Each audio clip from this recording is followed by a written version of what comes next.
Baik, kembali bersama kami di Malaysia hari ini. Kepada anda yang baru saja bersama dengan kita secara langsung di TV3, boleh juga dengarkan ataupun tonton kami di Facebook Live MSI TV3 untuk perkongsian dan juga segala komen yang boleh anda berikan bersama dengan kami. Baik, kita nak teruskan dengan kempen pembudayaan norma baharu. Ini berkaitan dengan mentaliti masyarakat kita, apa yang kita pupuk kepada masyarakat orang ramai berkaitan dengan norma baharu yang perlu kita jalani, kerana kita perlu nak atau tidak, kita perlu terima bahawa kita perlu hidup bersama dengan COVID-19 ini untuk satu tempoh jangka masa yang kita masih lagi belum ketahui. Untuk itu, bersama dengan kita di studio adalah Encik Muhammad Azhan Mat Amir, Timbalan Ketua Pengarah Pasca Bencana Agensi Pengurusan Bencana Negara, ataupun lebih mudah dikenali sebagai NAKMA lah ya. Assalamualaikum, selamat pagi. Terima kasih kerana sudi bersama dengan kami, Tuan. Mungkin secara permulaannya, mukadimahnya berkaitan dengan kempen pembudayaan norma baharu ini untuk diperjelaskan kepada penonton, silakan. Okay, terima kasih pertamanya kepada pihak TV3 kerana sudi menjemput saya pada NAKMA untuk berkongsi sedikit pengalaman tentang kempen pembudayaan norma baharu ini. Sebenarnya kempen ini telah pun mula dilancarkan pada 8 Ogos yang lalu oleh Yang Amat Berhormat Perdana Menteri Malaysia. Dan actually tujuan utama kempen ini diadakan adalah untuk nak mewujudkan mind conditioning di kalangan rakyat Malaysia tentang norma baru yang harus diamalkan pada setiap masa dan ketika. Seperti yang Tuan kata, kita tak tahu sampai bila COVID ni akan selesai. So kita kena terapkan di minda rakyat kita bahawa norma baru harus diamalkan untuk mengelak ataupun mengekang daripada penularan COVID-19. Dalam masa yang sama juga kita nak, selain pada nak mengingatkan, kita nak membudayakan.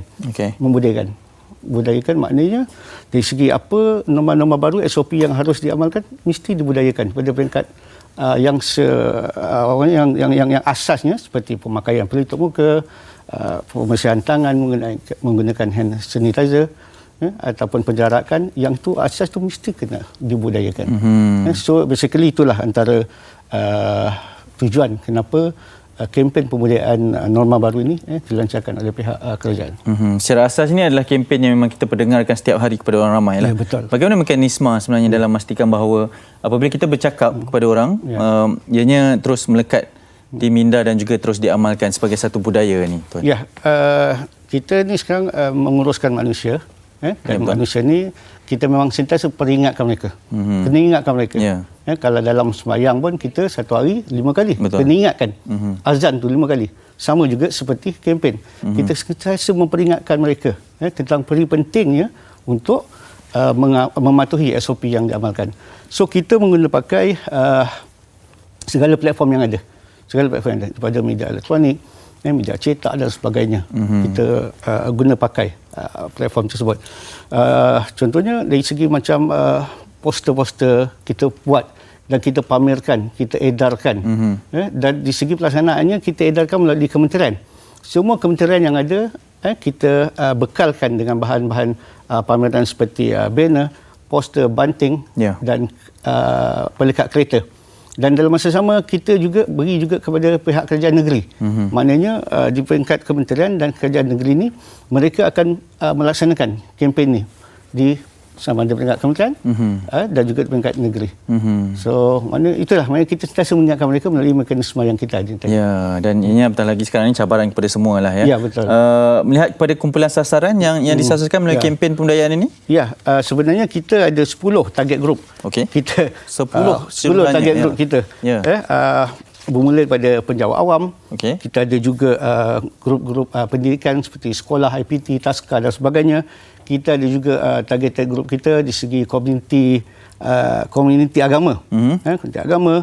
Kita juga ada targeted group daripada kalangan pihak industri, perkilangan, pertanian, agrokomoditi dan sebagainya. Dan juga seterusnya di segi keluarga. Keluarga, warga emas, OKU dan sebagainya. Pelancongan kebudayaan juga adalah satu daripada kumpulan sasaran kita yang menguruskan taman tema, hotel, homestay dan sebagainya. Peniaga-peniaga juga adalah kumpulan sasaran kita. Belia merangkumi atlet, penggiat sukan, seni dan sebagainya. Dan kemudian di segi pengangkutan, semua yang berkaitan dengan pengangkutan awam, e-hailing dan sebagainya. Dan yang agak besar adalah komuniti. Komuniti kita tu kan ramai yang untuk bandar, luar bandar. So ini semua adalah 10 kumpulan sasaran yang kita fokus untuk memberi kempen peringatan ini. Saya tertarik kerana ada pengkhususan kepada kumpulan sasaran tersebut. Bagaimana melihat kepada kesan kepada kempen yang dianjurkan ini kepada masyarakat setakat ini? Adakah ianya dah mula masuk ke dalam minda setiap masyarakat kita? Sebenarnya berkaitan dengan kempen ini juga, kita ada membuat satu kajian impak kepada pelaksanaan kempen ini. Dan ia ketika ini dilaksanakan oleh UiTM. UiTM di Shah Alam. Kenapa kita ambil UiTM? Kerana UiTM ni dia ada on the ground lecturers, pengkaji daripada Perlis sampai ke Sabah. Dan kajian yang didapati fasa pertama ni mendapati bahawa hampir 90% daripada rakyat Malaysia aware, dah faham dah tentang kempen ni. Dan ini satu jumlah yang tinggi sebenarnya. Dan satu angka yang besar bahawa rakyat Malaysia memahami bahawa peri pentingnya pematuhan kepada SOP ini. Cuma isunya dari segi rakyat tu sendirilah. Kita tak boleh nak maksa dia orang. Kecuali kalau kita ada enforcement dan sebagainya. Sekarang pun kita buat juga. Saya ingat kalau kita tengok pihak PDRM setiap hari melaporkan berapa tangkapan dan sebagainya. Tapi di pihak kita melaksanakan kempen. Kita sentiasa mengingatkan. Tapi harapan kepada rakyat lah. Maknanya rakyat kena aware bahawa kerajaan telah melaksanakan sesuatu yang terbaik.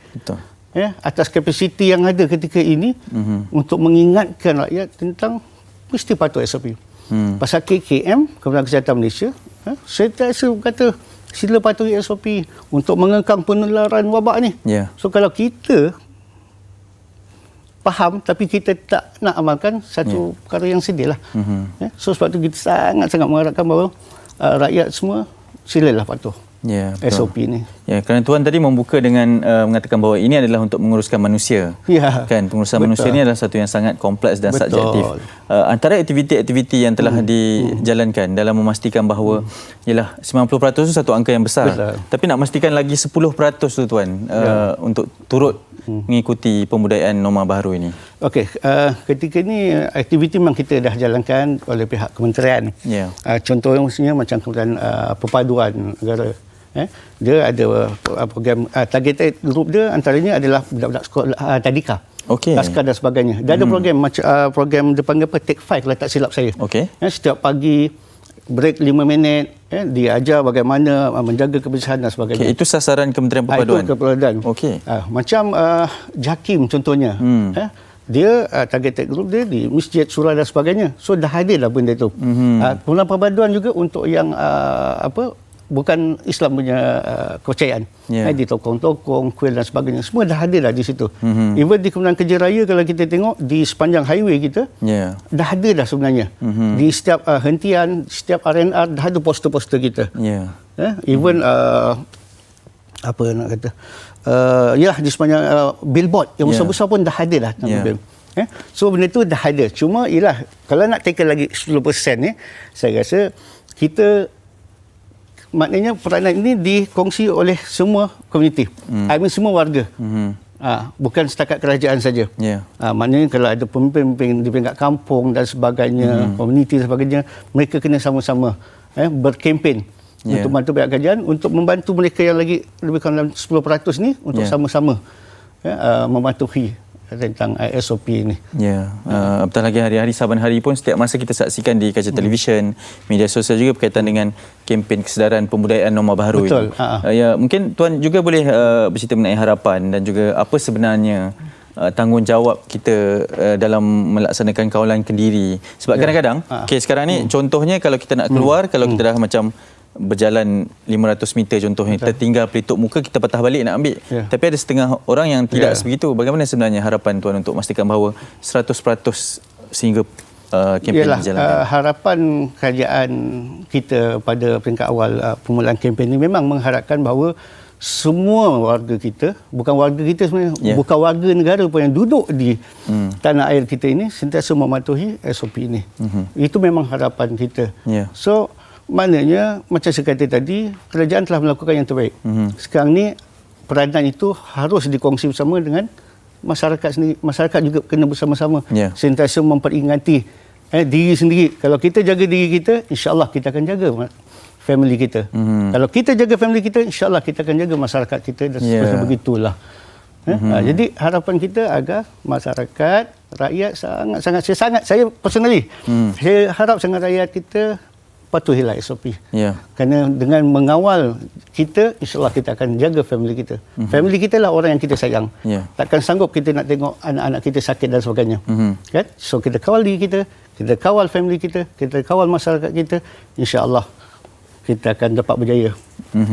Okey, baik Tuan, mungkin boleh mengambil kesempatan ini juga kalau ingin dapatkan maklumat berkaitan dengan kempen pembudayaan norma baru ini, boleh ke mana? Okey, untuk kempen pembudayaan norma baru ni, of course lah, boleh pergi kepada portal NADMA, www.natma.gov.my. Okey. Dalam masa sama, saya percaya di setiap portal kementerian ada juga tentang kempen pembudayaan ni. Dan terutamanya di Kementerian Komunikasi lah, Multimedia, Jabatan Penerangan. Dan satu lagi sebelum itu, kalau boleh saya minta juga untuk media elektronik, untuk pasal media elektronik macam TV3 contoh, dekatkan rakyat. Rakyat boleh akses. Kalau boleh sentiasa dah hadir dah, alhamdulillah, terima kasih. Cuma kalau boleh kita perhebatkan lagi. Kita sebenarnya kita ada logo kempen. Kalau setiap kali ada rancangan tu, letakkan logo tu dekat skrin tu, masya-Allah, hebat. Boleh membantu. Impaknya sebegitu. Impaknya, insya-Allah. Orang kita ambil maklum selepas ini, insya-Allah untuk kita bersama-sama dalam sebab ini tanggungjawab bersamalah untuk memastikan bahawa setiap rakyat mematuhi pembudayaan norma baru ini. Encik Muhammad Azhan Mat Amir, Timbalan Ketua Pengarah Pasca Bencana Agensi Pengurusan Bencana Negara NADMA, terima kasih banyak kerana bersama kami. Saya percaya selepas ini akan bergegas ke mesyuarat seterusnya pula dalam memastikan kesejahteraan Malaysia dalam menghadapi pandemik COVID-19 ini. Terima kasih sekali lagi.